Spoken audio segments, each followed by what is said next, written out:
Evolutionary.org podcast coming your way. This is number 324. Stevesmi here and Rick checking in. Hey, what's up, Steve? What's up, guys? How's everybody doing out there? We are doing good. So, guys, this is another chemical episode. Let's get right to it. We're going to talk about Clenbuterol. It's also called Clen. You've probably heard it. What podcast number is this? 324. 324, guys. 324. Let's keep it going. Yep. So, guys, Clen, it's a lot of people compare it to ephedrine. It's a beta-2 receptor stimulant, and it will allow you to burn stored fat as energy before you reach other sources of fuel. So we're going to talk about in this podcast how effective it really is. It's been approved in certain European countries as an asthma drug. Not in the United States, though. Not in the United States. That's very, very important to understand that. But it's been found in livestock with farming worldwide. And the reason for that is they give it to the animals to increase fat-free lean mass so the animals get more muscles and less fat. So I'm going to bring in Rick to talk a little bit about the history of Clenbuterol. Obviously, we're talking about it because it's a fat loss drug that bodybuilders use off-label. So let's talk about the history and see how we kind of got Clenbuterol in bodybuilding. Well, Clenbuterol was first patented in 1967, and it came into medical use around 1977. It does take sometimes decades for these drugs to find their place. Sometimes they're developed for one purpose, and then in testing, they figure out that it has other effects. And a lot of times, some of these drugs will go into production and use for decades, and we won't fully understand pharmacologically how they work. We just know that human bodies can tolerate them, and so we take them, and they have some benefit, but a lot of times we don't fully understand them. In the case of Clenbuterol, it was approved for use as a bronchodilator for asthma in some countries. And like Steve said, it was also used in livestock. So your livestock wouldn't be as fatty, be a more muscular animal. In the United States, it was never really widely used or really used for asthma or even livestock. The only allowed uses in the US were on horses that had trouble breathing. And this was horses because humans wouldn't consume the horse, obviously. These were either work animals. Clenbuterol was banned in horse racing competitions, obviously, because it would give horses an unfair advantage. But it was allowed for work animals that were not to be consumed by humans. So from the very start in the US, Clenbuterol was just never really something that the government wanted people to be using or for the animals that people were consuming to be using. Around the world, Clenbuterol was used as a bronchodilator. I remember, and steroid users and other athletes obviously started using it in their regimen. It is a very strong stimulant, so you will get some energy from it. It burns fat. It definitely will raise your temperature to help you burn fat.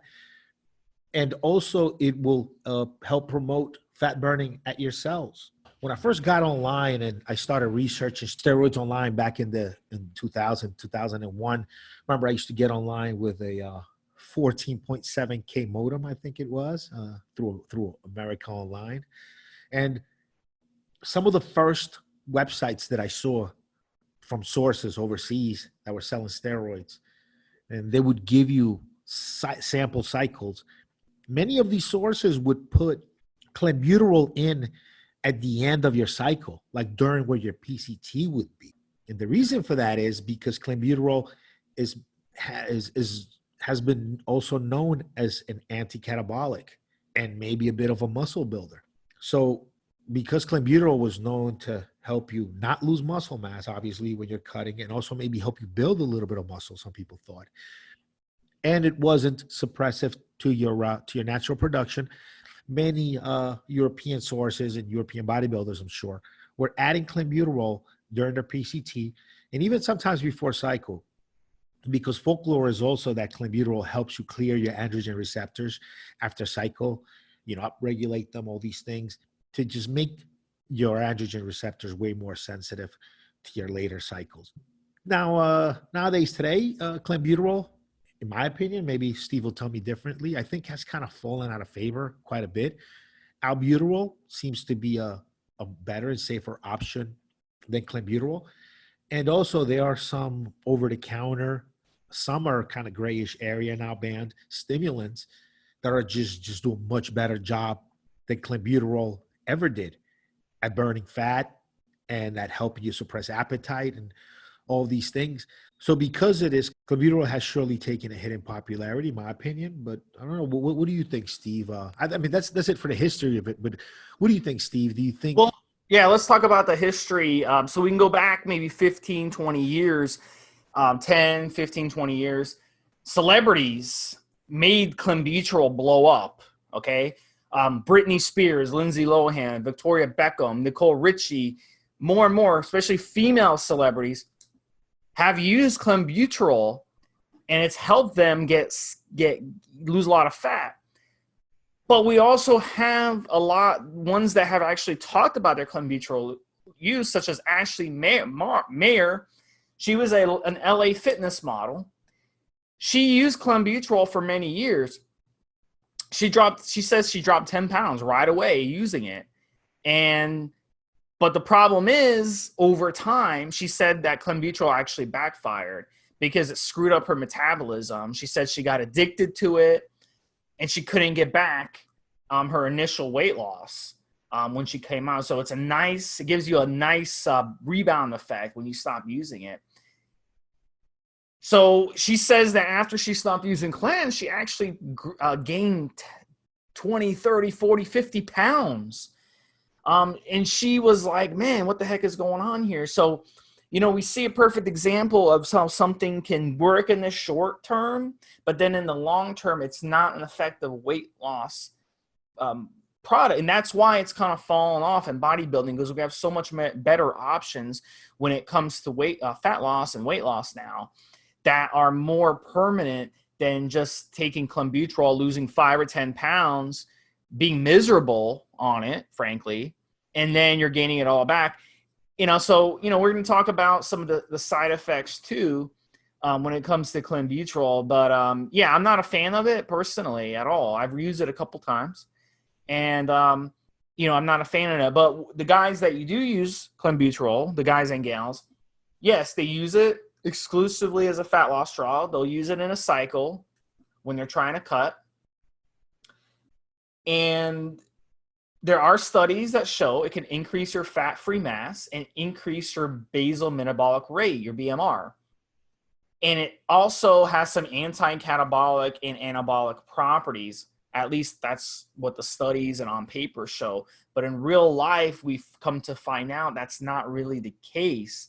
So yes, some people react really well to clenbuterol. They'll lose some weight in the short term, but in the long term, it's not going to help you lose weight, and it can actually backfire on you.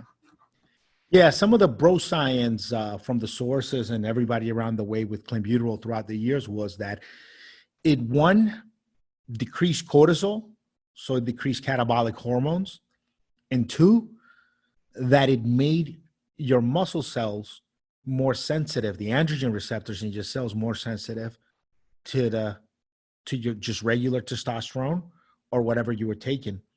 Hence the reason some sources 20 years ago, I'm talking about, obviously, right, would suggest you use clenbuterol on the way out of your cycle to help, quote unquote, solidify your gains. And so you don't lose all of your muscle mass, because it worked as an anti-catabolic, and your muscles would do more with the natural testosterone production you could make. So this is, I don't think there's a lot of studies out there to support this, more than just user anecdotes, but that is what the word was out there about it. And I've noticed that in the last few years, the thinking about clenbuterol has changed. People no longer regard it, all the stuff I'm saying, people no longer think about clenbuterol that way, as an anti-catabolic, as a muscle builder, as a post-cycle, as a good post-cycle therapy drug. Wouldn't you agree, Steve? I've used it a couple times. I can tell you that around the time I was using it, I was doing a lot of cardio as my, in my exercise regimen along with weight training. And it really just destroyed my cardio. And I was taking it and I would get this nasty, nasty heartburn while I was on it. And this started happening like the third or fourth day I was on it. I started getting this horrible heartburn. And I was just like go and lay down on my bed. And it felt like I was having like a heart attack or a stroke or something. It was so bad. And then I stopped taking it, and it took like 2 or 3 days for that side effect to go away. And then maybe a few months later, I was like, you know what? Let me try it again. So I tried it again. Same thing. Third or fourth day, starting this horrible heartburn. Absolutely destroyed my cardio. I used to go run laps. There was a school near my house, and I used to go there after work and just run laps around the track, the football track they had there. And on Clenbuterol, oh my gosh, it just killed my endurance. I couldn't even run around the freaking track for 4 laps without getting winded on it. So it really does a number on your heart health and on your stomach and everything. How about you, Ray? What kind of side did you get? Yeah, if you're just using it to help increase performance, a little tiny bit will do you. If you need it to lose fat, then you have to use more. And then now it starts to raise your heart rate. So now you have less cardio. So, I mean, it is banned from sports because if you use a small enough amount, it can help and help you stay leaner too. You know, so my relationship with stimulants has been a little bit weird in the following regards. See, I do well in stimulants, love caffeine, love Yahimbi, did well in ephedra. Even though ephedra, I felt like it made my dick just shrivel a little bit. That fucking ephedra just made your dick feel like it just wasn't getting all the way up. It's weird. Clen felt a little bit like that, but not so much.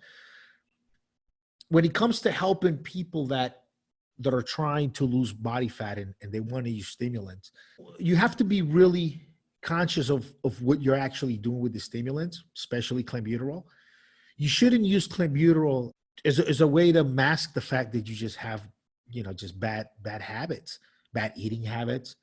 You don't exercise enough. That short-term energy and fat loss you get from clenbuterol, if the lifestyle is not there afterwards when you get off this stuff, you'll be right back to where you started, maybe worse off. So clenbuterol, maybe, you'll hear this on this podcast a lot. Maybe if you're competing, you got a photo shoot, and you're already 9% body fat, and you need to shave just an extra 2% in the next couple of weeks here to get where you need to go, to look the way you need to look. I could see Clen really working in for you on a time schedule like that. But not if you're like coming off a quarantine and you're a little bit fat and you just want to have a beach body and a little bit less time. So you're just going to put your body through the stress of clenbuterol just to lose body fat just a few weeks quicker than you would with just good eating habits and living habits. So definitely clenbuterol, when it comes to making the decision to use clenbuterol, unless you have a certain date that you need to be a certain look by, there's no reason to add it in. If you find yourself just a little bit chubby and you really want to get that chubbiness off, then just diet down, lifestyle, good habits, and don't fuck with the stimulants. You shouldn't. You know what I mean? What do you think, Steve? I mean, I guess you answered the question. I mean, I guess we're trying to tell people out there, we're giving you all the information on clenbuterol today, but we're telling you, you should not use clenbuterol as a fat loss crutch. It's your lifestyle and your habits and your diet and your consistency with training. That's what should be your foundation to your staying lean. Not having to use clenbuterol a couple of times per year just to stay in the low teens in body fat. You're just doing damage to your body, and it's just unnecessary and it's unjustifiable. Wouldn't you say? think most people who take Clen don't like it. There's a very small percentage who absolutely love it. I'd say 90% don't. So if you're in that 10%, you might like it. It might give you good results. So some of the side effects, we really have to go over this because Clen really does a number on your body. Heart problems, blood pressure issues, overheating, that's a big one. If you're running this stuff and you live in a hot climate, I mean, you'll feel like death on it. You're going to sweat on it. You might get some anxiety, some heartbeat issues, dizziness, the shakes. That's another thing I got. You start shaking during the day. You'll be like shaking. So I don't really like messing with these types of beta agonists type of stimulants, and not even like caffeine. I don't even mess with caffeine because I don't want anything running my body. I want my brain running my body. I don't want a drug running my body. See, I love stimulants, love caffeine, live on that stuff. I didn't think Clen was that great compared to everything else, all the other stimulants you can do to just keep yourself going and stuff. Maybe as an appetite suppressant, but it doesn't work like like caffeine from coffee though. That's the thing. It's not like something. It's not like something. Oh no, it's an adrenaline. It's a different. Listen, it's a different high. Okay, it's like an adrenaline kind of. No, but it's not really a high though. It's not like you drink coffee, the aroma. Oh, it's an upper. I guess I'm just calling it a high. But yeah, oh yeah, it's different. Clenbuterol is acting like adrenaline in your system, where caffeine is just blocking the hormone that would make you sleepy. It's just blocking it. While now Clen is acting like it's adrenaline in your body. So let's go over, Rick, the dosages if you do decide to use Clen, and then we're going to talk about what you need to stack with it, because there are some supplements you need to stack of it, like taurine and potassium electrolytes. So I'm going to let you talk about that, but I'm going to go over the dosages. So usually with Clen, you want to start out with 20 to 40 micrograms a day. And then what you do is you gradually increase it slowly. Now, women, you're going to run half that to start. So women 10 to 20, men 20 to 40 micrograms. And then you're going to gradually increase every few days. You maybe increase it by 10 or 20 micrograms. And then you'll get up to, a certain amount. For men, I got up to probably 120 micrograms, and my side effects were crazy. 120, maybe 140 at the most. So really, I don't see a point in going higher than that. And women, you don't need to exceed 80, maybe 100 micrograms at most. And then there's some people that say, run it 2 weeks on, 2 weeks off. But there's other people that say 2 weeks on, 2 weeks off is not going to be effective, because the real fat loss really doesn't kick in with Clen until 4, 5, 6 weeks into it. So they'll say run it. You've got to run it for quite a while to get the best results out of it. So, but the 2 weeks on, 2 weeks off is like a conservative way to run it, but it's just not going to give you the results if you run it for 4 to 6 weeks straight. And if you can survive the side effects. But the reason you gradually increase it is because if you just jump on it and start running 100, 120 micrograms right off the bat, it can cause problems. If you have existing heart issues, it's going to make your existing heart issues way worse. And if you have anxiety issues, it's going to make your anxiety way worse. So you want to just kind of gradually increase it. And then when the side effects start getting annoying, then you stop increasing it and you stick to that dosage, and then you roll with that for the duration of the amount of time you're taking it. And Clen is not hormonal, so it's not going to shut you down or suppress you or anything like that. When it comes to hormones, like, the testosterone, but it can do other stuff to your metabolic health. So Rick, chime in on that, and also chime in on what you should be using while you're taking Clenbuterol, because of the nasty pumps that you can get from Clenbuterol. Yeah, and Clenbuterol is not the doses. The dosing is not dependent on weight. I've seen housewives that need 40, 60 micrograms to really feel it. And then I've come across football players that can't tolerate 20 micrograms because it makes their heart jump out of their chest. So it doesn't matter how big you are. Really, your tolerance to stimulants, it's really what it's going to determine what your ideal dosing is if you're going to use Clen. Definitely taurine, definitely electrolytes, Pedialyte coconut water. These are all nice things to take when you're on Clen. It's going to make you sweat more. Your temperature is going to be higher. You're going to be losing body fat, burning more calories. So add in electrolytes and add in taurine also. The pumps for sure is it's really important when you're messing with clenbuterol. And yeah, just to get your money's worth out of a diet.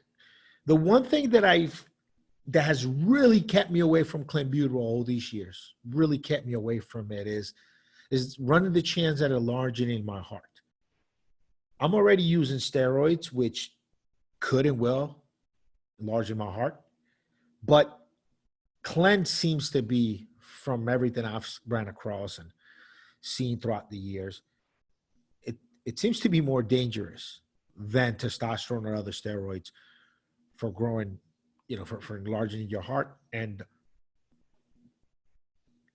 that's just something I'm just not, something I'm really afraid of. So that's kept me away from Clen, because that's just, as we're going along in this journey, right, trying to look our best, trying to look better, trying to look incredible, you've got to weigh the risks with the benefits. And in my opinion, taking something that's just going to make me burn fat quicker, because I can still burn that fat. It'll just take me longer without the Clen, right? I'll just more consistency, more time. I'll still burn that fat. It's just making me burn fat quicker. But my heart might be larger from here on out because of it. The risk is just doesn't do it for me. So I've tried it a couple of times, but stayed away from it mostly, and mess with other stimulants to help me get through my day. And as far as appetite suppression, just Steve knows, just cutting out the carbs, simple sugars, that'll go a long way in helping you not have cravings, and you don't really need any of that. It honestly didn't even do anything for my cravings or appetite at all, to be honest with you. So maybe it just made me so sick that I didn't want to eat. For me, it helped with appetite a little bit, but then again, caffeine helps me with appetite anyway. Every time I get a little bit of a stimulant, it does help with appetite suppression. And I think Clen really did make my stomach turn a little bit. Probably it's the reason.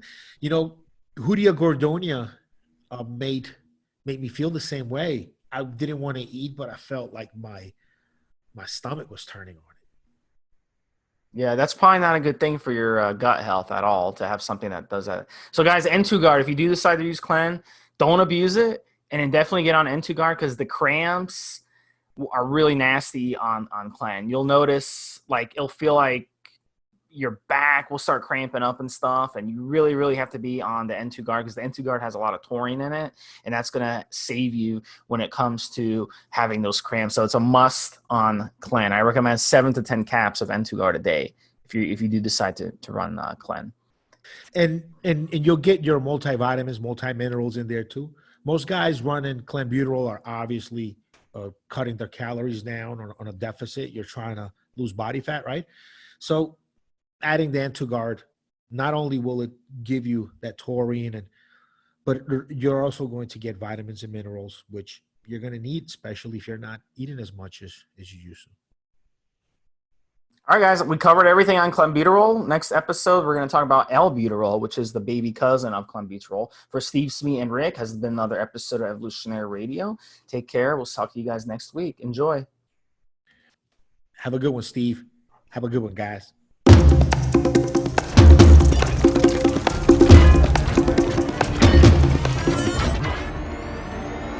Guys, this is the required legal disclaimer. We are only sharing our experience from years of steroid use. We are not doctors, and none of what we say should be regarded as medical advice. Always check with your doctor before taking any drugs or starting any training program.